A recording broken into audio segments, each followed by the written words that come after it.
dealing with workplace conflicts with Andrew Kolsky. That is our topic for today.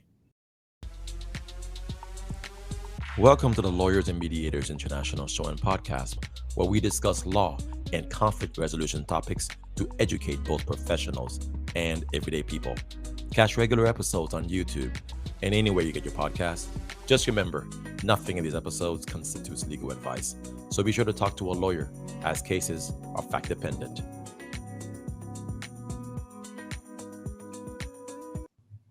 Hey everyone, this is Mac Pierre-Louis, lawyer, mediator, arbitrator. I work throughout Florida and Texas. And today I have a special guest, Mr. Andrew Kolsky, lawyer, mediator, entrepreneur. And I'd like to have him explain himself to you because he has done a lot of different things in the field of law, conflict resolution, and studying as a counselor and helping people with anxieties. So, Andrew, welcome to the show. How are you doing today? I'm doing great. Thanks, Mac. I really appreciate it. I know it's hard to explain my background, but I'll be happy to do it for you. Yes. So, well, before we go in, I got a chance to connect with you last week. Incidentally, you were in Houston, in my neck of the woods, but you're based in Virginia. But you were here in Houston. But tell us why, because that connects with what you're going to be discussing. Yes. It was fortuitous. I was in Houston the last week. I tell people it's funny. It was for a national, actually international sleep conference, dealing with people with different sleep issues like insomnia and other types of things that may be anxiety related. And I tell people it's funny because it was a sleep conference where there were so many things happening that I didn't sleep for a whole week. So, wow, I think this is going to connect with what we're going to talk about today. But of course, the audience being people who are interested in law, mediation, I'd like to hear from you what exactly that you do. And can you tell us a little bit more about the work involving anxiety disorders, the studies you do? Even though you're a lawyer, you're also a licensed professional counselor who helps people, especially in the workplace. And you're also an author. So as you talk, I'm going to share my screen to show people your website, your book, Compassionate Inquiry that you worked on. And if you are listening to this on Spotify or any of the other audios, please check out the YouTube video so that you can see what we're pointing at. And of course, we'll put all these links on the show notes. All right, Andrew, the floor is yours. Tell us about Andrew Kolsky. All right, thanks, Mac. So the easiest way to describe it is I started life as an attorney. I'm still an attorney today. And when I got into the practice of law, I was doing a lot of trial work. And much of the work related to employment issues. And early on, as I was doing that work, I started to recognize that the basis of a lot of the employment issues that were coming up really came down to communication issues. And tying that together with the mediation background that I have, I started to realize that there were ways that employers were sort of missing the mark in terms of how to deal with the types of issues that they were seeing. So I developed a plan based on over 30 years of experience working with these cases called Compassionate Inquiry. And we'll talk about what that is, but that ties into the LPC, the licensed professional counselor part of me, which also was about understanding how people think, why they think, what causes them to do what they do, and ultimately things that lead to anxiety. So when you say I was at a sleep conference, well, a lot of people have insomnia and other things that can come from anxiety. So I do a lot of work with anxiety in general, but a lot of work also with workplaces and helping people to better manage conflict so it doesn't turn into this never-ending problem, and we can deal with it upfront quickly and easily and help people move forward. Got it. So the name of your book, Compassionate Inquiry, a manager's guide to addressing conduct and performance issues in the workplace. You stated to me prior to starting this recording that this is a guaranteed foolproof method for helping resolve workplace issues.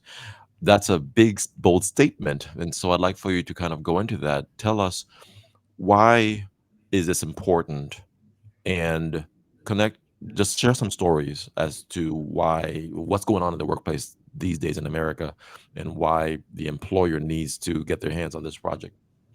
Yes, yes, thank you. So I'll tell you a little bit about what I meant when I said it was a guaranteed, Yeah. process, and then I'll give you a story that will kind of bring it all together. So the reason I said it's a guaranteed process, what this is it's a 5-step process that, when done correctly, when people actually follow the process, it is designed to help managers and supervisors have conversations with employees about performance or conduct issues in a way that is not judgmental. It's not going to cause any complaints or things, because you're having a factual conversation, yet doing it compassionately and taking into consideration all of the things that I found through my 30 years plus doing this work that caused the things to turn into complaints, EEO complaints, lawsuits, problems, etc. And so we take out all of the triggers for those things and create a process that addresses the issue.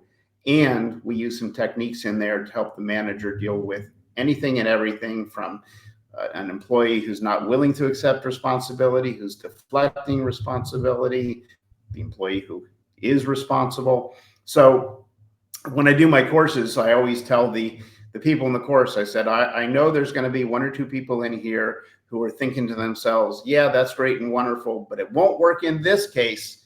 Yeah. And I always say to them, I want to know about this case that it's not going to work with, because then we're going to do it in class, and you're going to role play, and you're going to make it as hard as you can on me, and you're going to see that it works. And I have not failed yet. Well, I'm So that's, intrigued. Tell yes. us, give us an example. So let me give you an example of a situation where this process would have been perfect had it been used. So when I was doing a lot of work early on in my career, I worked with the United States Postal Service to help them build out a mediation program that they still have today. And there's a story there that just really exemplifies this, that pretty much anyone who I work with knows the story of the pigeon lady. So the story is basically this. If you can imagine a regular post office where in the back they sort all the mail, and then the trucks go out to your local neighborhood, they have a loading dock where the mail comes in. And so the people are working inside, and they're getting stuff ready to put out on the trucks, and they'll take breaks and they'll go stand on the loading dock. So there was this one lady who had worked there for a long time, and she'd go out on the loading dock during her breaks, and she would bring some bird food, and she would feed the local pigeons. Mm. And she had done it for a long time, and she got a new manager in, and the new manager was stop feeding the pigeons because it messes up the dock, and we have to keep cleaning up behind it. And this turned into a major problem between the two of them, because she had been doing it for years, and she continued to feed the pigeons, and the manager kept telling her to not feed the pigeons, and they were just clashing. Turned into an EEO complaint, turned into all sorts of problems. So the situation was, this is what typically happens. The manager will say, stop doing this. The employee is continuing to do something, or is upset that they can't do it. And then they do it again. And then the manager gets more upset, and they go to HR and they say, what do I do with this employee? And HR says, oh, we've got this progressive discipline policy. You go ahead and you write them up. And then if they don't stop, then you start to punish them, and you send them home for a couple of days. And then if they don't stop, then we keep escalating, and eventually you fire them. And progressive discipline, quite honestly, as a professional, it's for the birds. It doesn't address the problem. Now, it's appropriate when it's appropriate, but it is not appropriate as a first line issue. So what compassionate inquiry does is it teaches the managers and supervisors how to have the conversation respectfully, but to get at what's going on. So when they finally did that, and they got at what was going on, the why behind why was this lady feeding these pigeons, the story was she had worked for the Postal Service for a very long time, and many postal employees work there for their whole life. They stay in those jobs. Yeah. And she had lost her husband. She had no children. She had no friends. She had nothing going on in her life. She was living in sort of a depressed state, and she would come to work, and that was her time out of the house. And these pigeons that she had been feeding for years, she knew these pigeons. It's not random pigeons. It's the same ones that keep coming back. They were like her kids. And so for her, the manager was saying, kick your kids Yeah. out, stop feeding them, let them go starve. Yeah. That's how she perceived it. So when we got to the actual what's going on here, why is she feeding the pigeons? What are her needs? Then we were able to address the issue. So that's a real quick story and Yeah. way of what compassionate inquiry can do to get you to a resolution that doesn't turn into these lawsuits and constant battles. I see. So a lot of that seems to connect to some of the like validation theories that we talk about, where somebody has a need, they act out or respond a certain way emotionally, possibly, and the observer takes it maybe personal or maybe the wrong way.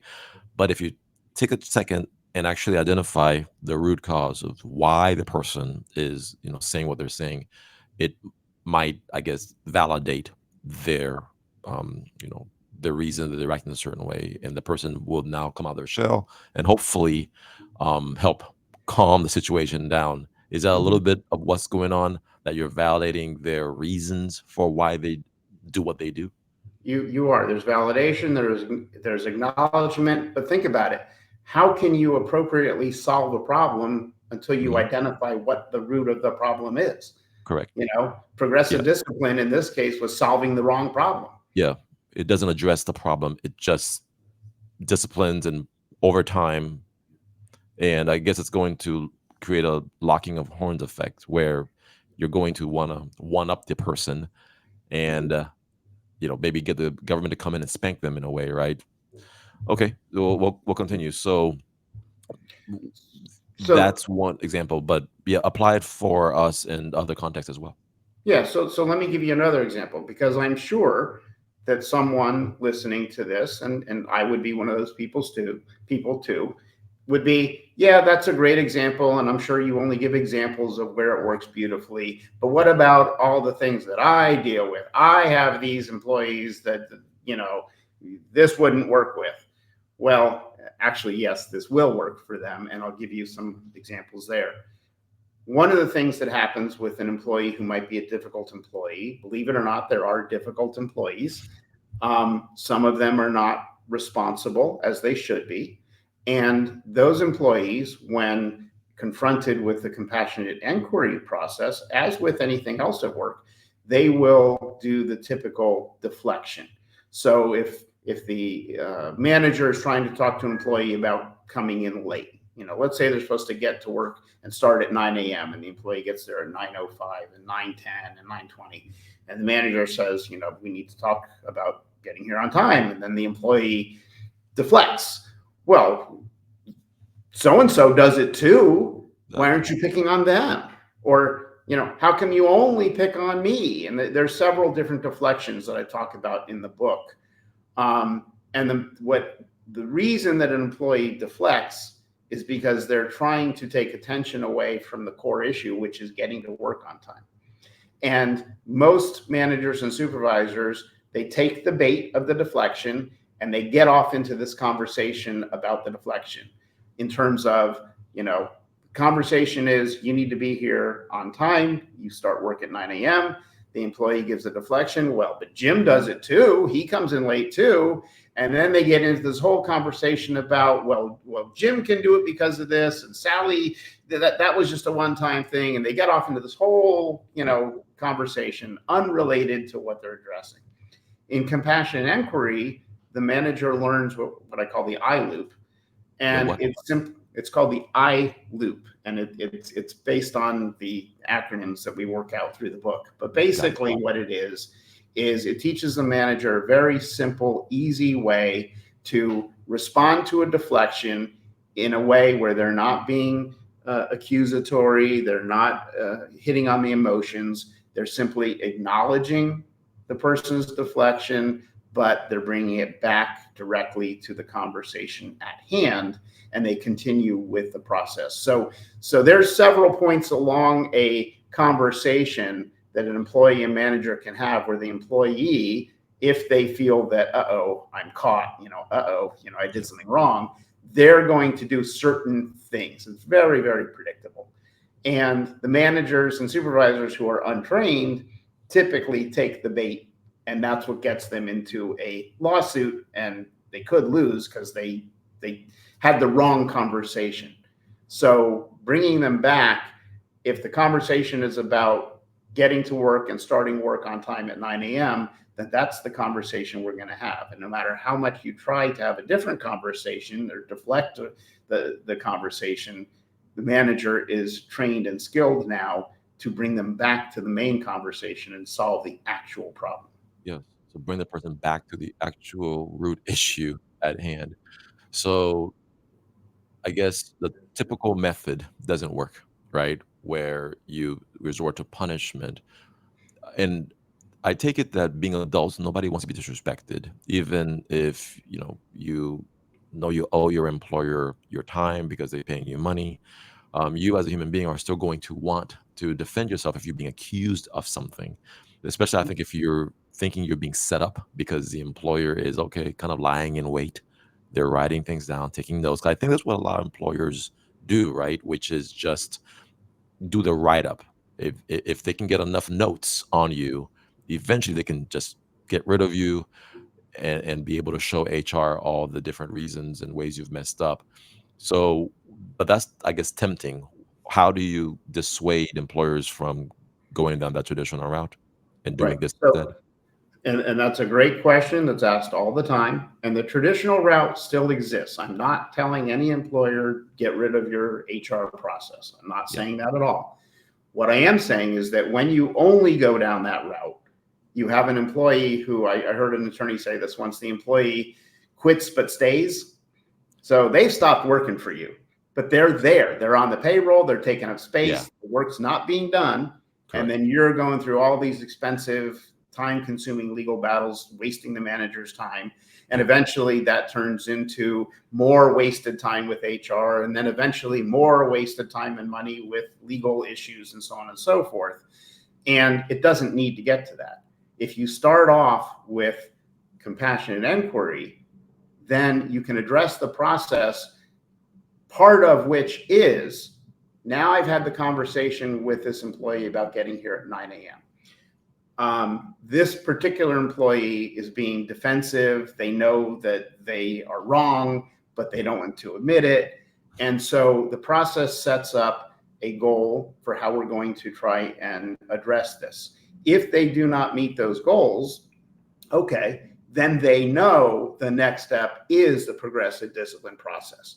But at least now you've weeded out the two different types of employees, the ones who are, trying to be difficult versus the ones who aren't. And I'll give you one more quick story that I think brings this together. Yeah. So this is a case I did many years ago. Employee worked for let's say a big company for many, many years, did a job of a mechanic and was always doing a great job. And one day, his manager noticed that he started to come to work late. This is where I build one of the examples in the book. And, just kind of ignored it at first. And then the employee came in late again. Manager started the disciplinary process. He wrote him up. And employee still was coming in a little bit late, a couple minutes, 5 minutes, 10 minutes here and there. And so manager started progressive discipline process, turned into an EEO complaint, turned into the whole lawsuit thing. And when they got to litigation, it went to mediation. And so in mediation,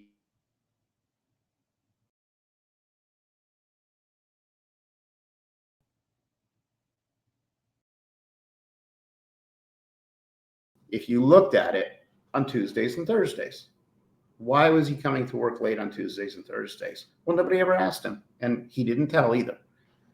Why didn't he tell? What was happening? Here's what was happening. His wife got cancer. Mm. She was in the hospital for treatment.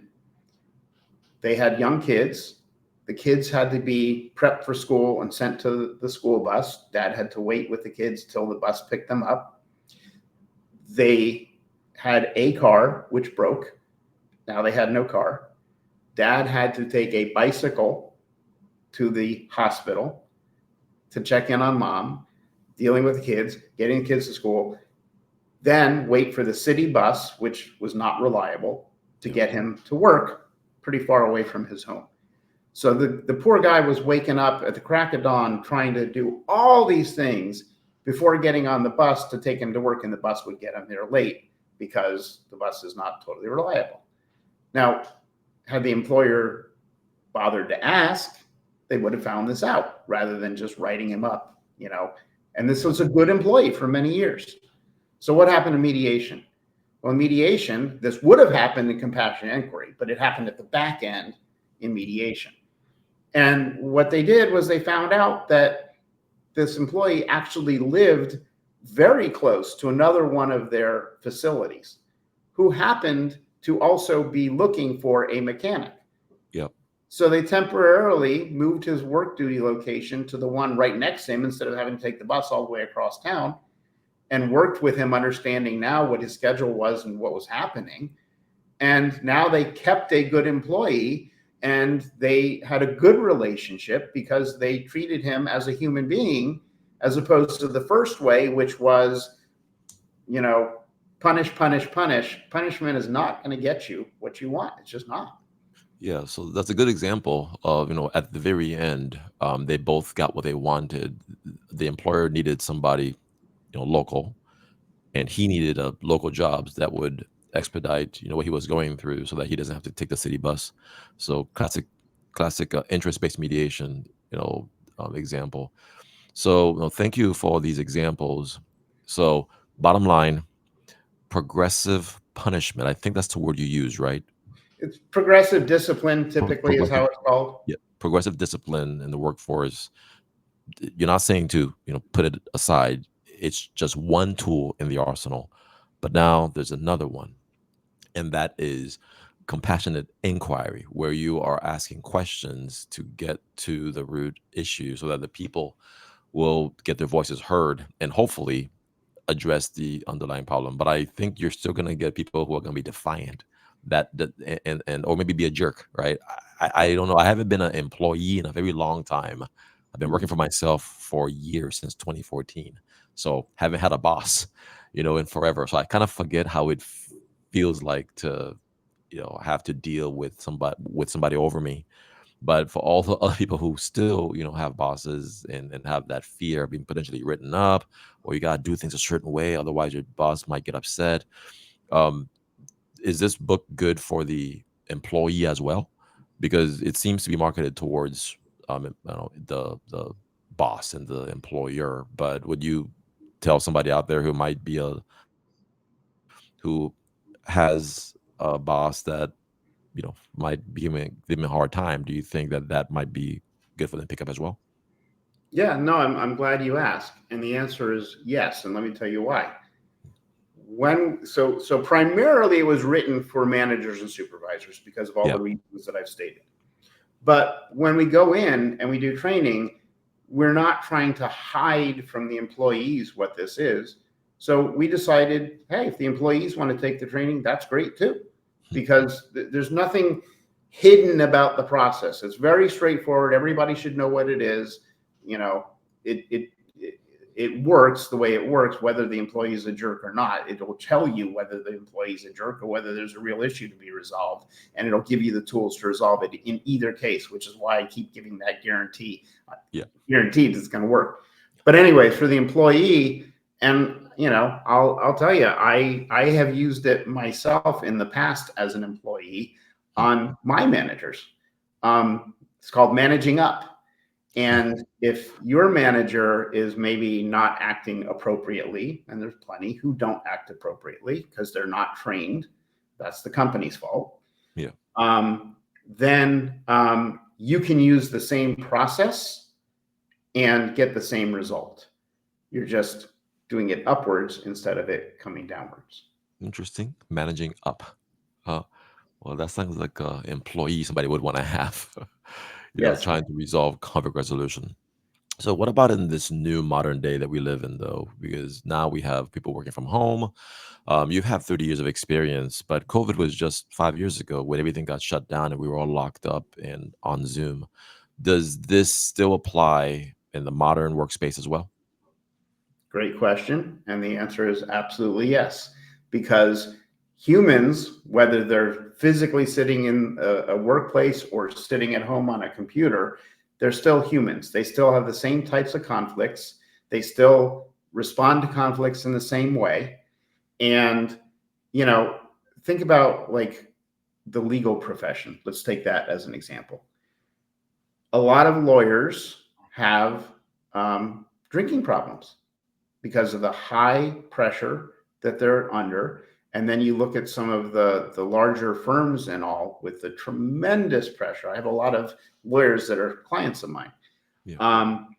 And the law firm doesn't know how to address it because they don't want to accuse somebody of having a drinking problem, but they don't, they have to be kind of sensitive and you don't know what's going on with someone. Maybe they don't have a drinking problem. Maybe they have some sort of, I don't know, epilepsy or some other issue that, that can make it look like maybe they have something going on. Yeah. And so again, it's like, how do you approach someone, whether they be working from home on the computer or whether they're in the office, when you're noticing that something's just kind of off? Well, I didn't want to pry. I didn't want to do. Well, sometimes these people need or are looking for someone to reach out or need someone to reach out, and they're embarrassed to come forward themselves because of their situation. So they're not going to come forward.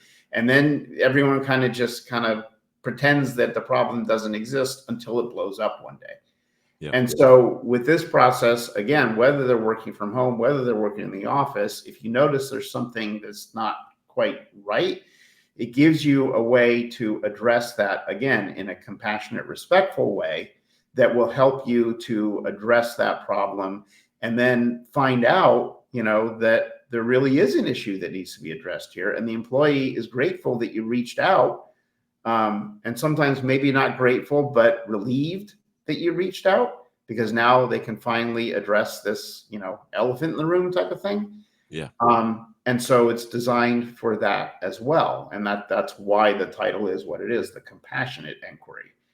Got it. So, Got it. yeah. So, Andrew Kolsky, thank you so much for sharing this knowledge with us today. And I think this is a book that should be in the toolkit of every kind of ombuds, every kind of employer, some employees as well, who are nerds like me. And generally speaking, I'm a little familiar with some of the work, but I don't do employment law, right? And I think that employment lawyers probably deal a whole lot with issues that could have been resolved from the very beginning if the right questions were asked. And so I encourage folks to, pick it up so that they can learn some additional skills instead of the traditional, you know, progressive discipline method that's always been used, because that's what I'm familiar with, right? You just punish and you move them on if they can't comply with your rules. So, all right, new ways to work. Thank you so much. So, Andrew, before we take off, let people know the best ways to get in contact with you. Again, I'll share my screen to show your LinkedIn because I Mhm. believe you stated that you're pretty active on LinkedIn, and that's where all your different brands and businesses are listed as well. Correct? Yeah. So on LinkedIn, I'm at Andrew E. Colsky. So AndreweColsky. And you'll be able to see all the different types of projects I'm working on. You see a lot of different things there, but they're all based on addressing this underlying anxiety from multiple different approaches.